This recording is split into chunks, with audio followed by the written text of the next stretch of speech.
এই যে কুম্ভ মেলা, প্রচুর লোক হয়েছে। আমি যেদিন মৌনী অমাবস্যায় গেলাম, ওদের এক্সপেকটেশন ছিল 5 কোটি লোক, প্রিপারেশন ছিল 10 কোটির, এসেছিল 15 কোটি। হিউজ। সেই জন্য এরকম দুঃখজনক ঘটনা ঘটেছে। প্রশাসনকে সত্যি আরো বেশি হওয়া উচিত ছিল। আমরা নিজেরাও দেখেছি, যখন আমরা মানে 9টা 9:30টার সময় আমরা যখন আগের দিন আমরা যখন একটু হাঁটতে বেরোই, তখনও দেখেছি সবাই স্নান করছে, অ্যানাউন্স করছে, কিন্তু আমার মনে হয়েছিল তখন আমরা নিজেরাই বলছিলাম যে প্রশাসনকে কিন্তু আরেকটু সিরিয়াস হওয়া উচিত ছিল। তো যাই হোক, পরবর্তী ক্ষেত্রে ঘটনাটা ঘটেছে, যেটা ঘটনাটা ঘটা উচিত নয়।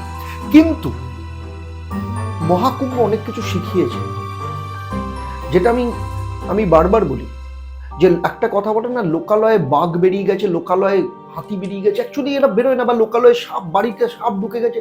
অ্যাকচুয়ালি এরা কোথাও যায় না, এরা নিজেদের জায়গায় থাকে, আমরা ওদের জায়গায় চলে যাই।